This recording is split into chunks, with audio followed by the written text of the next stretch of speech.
बिहार के पूर्व उप मुख्यमंत्री और भारतीय जनता पार्टी के राज्यसभा सांसद वरिष्ठ नेता सुशील मोदी जी लाइव जुड़ चुके हैं। आपका बहुत स्वागत है सुशील जी। और बिहार के संदर्भ में खासतौर से नीतीश कुमार को लेकर मौजूदा वक्त में कहा जा रहा है कि अगर सुशील मोदी डिप्टी सीएम रहते तो नीतीश कुमार हाथ से बाहर नहीं जाते।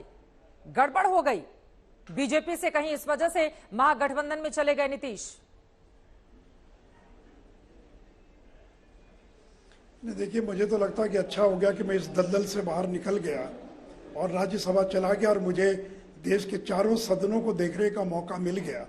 इससे बड़ा सौभाग्य मेरा क्या हो सकता है। अब देखिए, कहना उचित नहीं होगा मेरे जाने के बाद भी, और अरुण जेटली जी जिनका बहुत अच्छा संबंध था नीतीश जी से, उनकी मृत्यु के बाद एक वैक्यूम जरूर बना था, लेकिन देश के प्रधानमंत्री से नरेंद्र मोदी जी ने आधे दर्जन बार नीतीश जी से बातचीत की होगी। श्री नड्डा जी, श्री अमित शाह जी लगातार नीतीश कुमार के संपर्क में थे। हमारे देश के शिक्षा मंत्री धर्मेंद्र प्रधान दो बार गए थे मिलने मुख्यमंत्री जी से। हमारे प्रांत के नेता लगातार उनके संपर्क में थे, तो बहुत बेहतर रिश्ता था। ये ठीक है कि हम लोग का 40 साल पुराना संबंध था, जो नए लोग था उनका रिश्ता नया रहा होगा, तो राजनीति में तो ये होता रहता है, ये कोई बड़ी बात नहीं है। और ये कोई दो नेताओं के बीच का रिश्ता नहीं था, ये दो दलों के बीच का रिश्ता था। अटल बिहारी वाजपेयी चले गए, नरेंद्र मोदी आ गए, तो ये तो राजनीति के अंदर न सुशील मोदी परमानेंट है न कोई और परमानेंट है। क्यों छोड़ दिया? कहना उचित नहीं होगा कि मेरे जाने मैं अगर होता तो मैं संभाल लेता। जी क्यों छोड़ दिया नीतीश कुमार ने? देखिए, मुझे तो एक तो मुझे इस बात का बहुत दुख है कि नीतीश जी ने बीजेपी को धोखा दिया। देखिए, 2013 में जब छोड़कर गए नीतीश जी, तो उस समय उन्होंने धोखा नहीं दिया था। उस समय वो नितिन गडकरी, राजनाथ सिंह जी से मिलकर मुझे भी उन्होंने बता दिया था कि अगर नरेंद्र मोदी का चेहरा सामने आएगा तो मैं गठबंधन में नहीं रहूंगा। तो उन्होंने छिपाया नहीं था। ये बात ठीक है कि कब तोड़ेंगे उन्होंने बताया, लेकिन उन्होंने स्पष्ट कर दिया था। लेकिन आज तो आपने, परसों तक अमित शाह जी आपसे बात कर रहे थे, तब तक आपने नहीं कहा कि कोई दिक्कत है। एक दिन यानी परसों, गठबंधन कल टूटा, परसों सुबह जब अमित शाह जी ने फोन किया नीतीश कुमार को और पूछा कि क्या हालचाल, बोला सब ठीक है, कहीं कोई दिक्कत नहीं है। तो पूछा उन्होंने कि ललन जी का बयान देख रहे हैं टीवी पर, तो कहा कि अरे भाई, आपकी पार्टी में ललन सिंह है, आपकी मेरी पार्टी में ललन सिंह है, आपकी पार्टी में गिरिराज सिंह है, तो इन नेताओं के बयान पर ज्यादा ध्यान मत दीजिए। फिर अमित शाह जी ने पूछा और भी आपके नेताओं का बयान देखते हैं, तो ये लोग यूं ही नेता लोग बयान देते रहते हैं। ये थे शब्द नीतीश कुमार के जो उन्होंने अमित शाह को बताया और जो मुझे अमित शाह जी ने बताया जी। और अमित शाह जी का फोन आया था, किसी और ने नहीं बताया, ये नीतीश कुमार ने स्वयं मंगल पांडे और तारकिशोर प्रसाद को बताया। तो आप अगर 2 दिन पहले तक अमित शाह को आश्वस्त कर रहे हैं कि सब ठीक है, कहीं कोई दिक्कत नहीं है, दो बार जब धर्मेंद्र प्रधान आए तो कोई शिकायत नहीं की आपने, कहा कि छोटी मोटी बात है, गठबंधन में होती रहती है, लोग मिल बैठकर समाधान कर लेंगे। आज अचानक क्या हो गया कि आपने 17 साल पुरानी दोस्ती को तोड़ दिया। आप भूल गए इस बात को कि 5 बार आपने बीजेपी के साथ मिलकर आप बिहार के मुख्यमंत्री बने। आप भूल गए इस बात को कि जब आपकी संख्या केवल 35 या 40 थी, हमारी 63 थी, तो हमने आपको मुख्यमंत्री स्वीकार किया। यही बात तो वो भी गिना रहे हैं ना कि 2010 में जब 119 उनकी संख्या थी, उसके बावजूद उन्होंने गठबंधन धर्म निभाया। लेकिन क्या आपको लग रहा है कि पीएम मटेरियल बनने के लिए 2024 टारगेट करने के लिए नीतीश कुमार अलग हो गए बीजेपी से? उनकी महत्वाकांक्षा अब राष्ट्रीय स्तर की जाग गई है। देखिए मैं 2 बात बताना चाहूंगा जी। जैसा मैंने कहा कि पिछले दिनों वाइस प्रेसिडेंट को लेकर उनके लोग मिले थे, और मुझे लगता है नीतीश कुमार को लगता होगा कि 18 साल हो गया, बहुत हो गया, कब तक बिहार की राजनीति में रहेंगे, तो अब देश की राजनीति में चलना चाहिए। बीजेपी के साथ रहकर उनको कोई रास्ता दिखाई नहीं पड़ रहा था कि हम देश की राजनीति में बीजेपी एनडीए में रहकर कैसे आ सकते हैं। तो लगता है इस कारण से उन्होंने गठबंधन तोड़ दिया। और प्रयास करने में क्या लगता है, सपना देखने में क्या लगता है, ममता बनर्जी भी सपना देख रही हैं, केसीआर भी देख रहे हैं, और भी बहुत सारे लोग सपना देख रहे होंगे। 2012 तक तो आप भी तारीफ करते थकते नहीं थे सुशील मोदी जी। और इसके साथ ही सवाल, नीतीश कुमार ने शपथ लेते ही सबसे बड़ा बयान दिया है, ये कहते हुए मैडम बोले सब बोले जी। मैडम किसी के साथ में तो तारीफ नहीं करेंगे तो उनकी आलोचना करेंगे क्या? भैया, जिस दिन गठबंधन टूटा सुशील मोदी को 24 घंटा भी नहीं लगा कि मैं नीतीश कुमार के खिलाफ 3 साल तक लड़ता रहा, और आज भी जैसे ही गठबंधन टूटा, दोस्ती अपने जगह पर है, संबंध अपने जगह पर है, लेकिन पार्टी पार्टी होती है। जिस पार्टी ने मुझे यहां तक पहुंचाया, उस पार्टी के साथ मैं धोखा और विश्वासघात नहीं कर सकता हूं।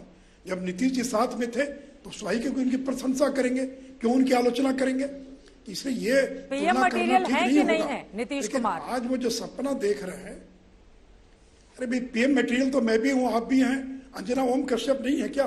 कोई पीएम बनने के जब देवगौड़ा प्रधानमंत्री बन सकते हैं, इंद्र कुमार गुजराल बन सकते हैं, तो देश का कोई नागरिक बन सकता है। 120 करोड़ लोगों में कोई बन सकता है, लेकिन क्या नरेंद्र मोदी हर व्यक्ति हो सकता है? नरेंद्र मोदी को आज 20 साल से ज्यादा हो गया, और जिस तरह से उन्होंने कोरोना की लड़ाई को लड़ने का काम किया, अगर नरेंद्र मोदी नहीं होते तो इस देश में 50 लाख लोग मर गए होते कोरोना में। आज जिस तरह से नरेंद्र मोदी ने महंगाई को नियंत्रित करने की कोशिश कर रहे, मैं उसके विस्तार में नहीं जाऊंगा। और अगर एक राज्य का मुख्यमंत्री अगर कल प्रधानमंत्री बन जाए तो इस देश की हालत देवगौड़ा, चंद्रशेखर और इंद्र कुमार गुजराल के समय, चौधरी चरण सिंह के समय जो देश की हालत हुई थी कि कटोरा लेकर हमको इंटरनेशनल मॉनेटरी फंड के दरवाजे पर और भीख मांगने के लिए जाना पड़ा था। ये देश की जनता फिर उस दिशा में देश को नहीं ले जाने देगी, इसलिए नरेंद्र मोदी को प्रचंड बहुमत दिया है। और आगे कोई भी मैदान में आ जाए, कोई गठबंधन बना ले, और नीतीश जी का जो अति पिछड़ा वोट है अब उनके साथ नहीं है। अगर उनके साथ होता तो 45 पर नहीं पहुंचे होते। वही अति पिछड़ा आज नरेंद्र मोदी के साथ है। और वो कह रहे हैं 45 पर इसीलिए पहुंचे क्योंकि बीजेपी ने धोखा किया। एक अति पिछड़ा का वोट बीजेपी की ओर से चिराग मॉडल को आगे करके नुकसान पहुंचाया गया जेडीयू को। अंजना जी आप ही बताइए, अंजना जी ये समझने में उनको 19 महीना लग गया, उनको तुरंत नहीं समझ में आया। मुख्यमंत्री बनते समय ये समझ में नहीं आया कि मेरे साथ धोखा किया बीजेपी ने। अगर हमने धोखा किया तो ये समझने में 19 महीना लगता। नीतीश कुमार इसे तेज तर्रार और मुख्यमंत्री को, राजनेता को 19 महीना लग गया। जिस आरसीपी सिंह ने आपके साथ 24 साल तक काम किया, आपके पीएस के रूप में काम किया, आप करें कि हमसे बिना पूछे मंत्री बना दिया। है किसी की हिम्मत के बिना नीतीश कुमार को पूछे केंद्र में मंत्री बना देगा? और क्यों बनाएगी बीजेपी मंत्री? खुद अमित शाह जी ने एक बार नहीं 2-2 बार नीतीश जी को फोन करके पूछा और कहा कि नाम बताइए। उन्होंने आरसीपी सिंह का नाम दिया और तब आरसीपी सिंह मंत्री बने।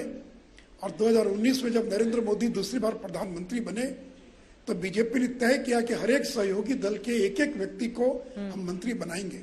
उसमें शिवसेना की संख्या 19 थी, जनता दल की 16 थी, 58 की संख्या 1 या 2 थी।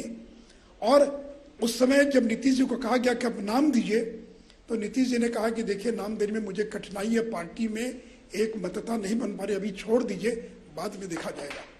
और आज आप करें कि हमको आरसीपी सिंह को बना लिया, हमारी पार्टी को तोड़ा जा रहा था। ठीक है, अरे आपकी पार्टी को तोड़ भी देते अगर हम, तो हमारी सरकार कैसे बनती बिहार में? अंजना जी हम 75 पर हैं, हमको 46 एमएलए चाहिए। ठीक है, अगर इनके 45 लोग पूरी की पूरी पार्टी में अगर आ जाती साथ में तो भी सरकार नहीं बन सकती थी। और देखिए बीजेपी ये काम नहीं करती है। चित्रा त्रिपाठी बोल रही हूँ, आज तक छुरा भोंकने का काम आज तक न बीजेपी ने किया है न कभी करेगी। ठीक है सर जी। अब मेरा अगला सवाल इसी से जुड़ा हुआ। नीतीश कुमार ने आज आप लोगों को जमकर आंखें दिखाई हैं। उनकी ओर से सीधे तौर पर यह कहा गया है कि 2014 में जो लोग आए थे 2024 में अब नहीं आने वाले हैं। चलिए देखिए, बयान देने में क्या लगता है? बयानबाजी करने में कोई दिक्कत है क्या? जी वो कह दे कि साहब हम 300 सीट जीतेंगे, बोलने में क्या लगता है? 40 सीट जीतेंगे। जमीन पर तो उनको मालूम है ना कि वो कहाँ खड़े हैं। 18 साल हो गया, क्यों 45 जीते? चिराग इतना ताकतवर हो गया, बीजेपी इतनी ताकतवर है कि आपको 45 पर पहुंचा दिया। आपको लालू की शरण में जाना पड़ा। ठीक है सर। और देखिए आज अगर लालू यादव की अगर दुर्दशा हुई है तो इसके लिए कोई जिम्मेवार है तो नीतीश कुमार। बम्पर रोजगार देने जा रहे हैं तेजस्वी यादव, आज दावा कर दिया है। 2 लाइन में आपका क्लोजिंग कमेंट सर। बम्पर रोजगार देने जा रहे हैं तेजस्वी यादव, आज ऐलान किया है 1 महीने के अंदर। तो दें, तो 10 लाख लोगों को दे रोजगार। कैबिनेट की पहली बैठक में वो ऐलान करें कि साइन करें। उन्होंने कहा था कि 10 लाख सरकारी नौकरी देंगे कैबिनेट की पहली बैठक में, तो दे वो 10 लाख सरकारी नौकरी। हम भी इंतजार करेंगे, बिहार का नौजवान भी पूछेगा उनसे सवाल, कहां कहां देने वाले हैं, कहाँ कहाँ नौकरियां बताएं वो तो मालूम पड़ेगा ना। अब मुर्गी आई बेल के पेड़ के नीचे, मालूम पड़ेगा उनको कि आटे दाल का भाव की जो घोषणा किया था और जो नौजवान उनके पीछे दौड़ रहे थे, वो नौजवान उनसे पूछेंगे कैबिनेट के पहली बैठक में 10 लाख का फैसला हुआ कि नहीं हुआ, अगर हुआ तो बताइए, उसका ब्रेकअप बताइए, और हम इंतजार करेंगे 10 लाख की नौकरियों का। और अगले चुनाव में आपसे हिसाब मांगेंगे कि आपकी घोषणा थी कि 10 लाख लोगों को रोजगार देंगे, नौकरी देंगे।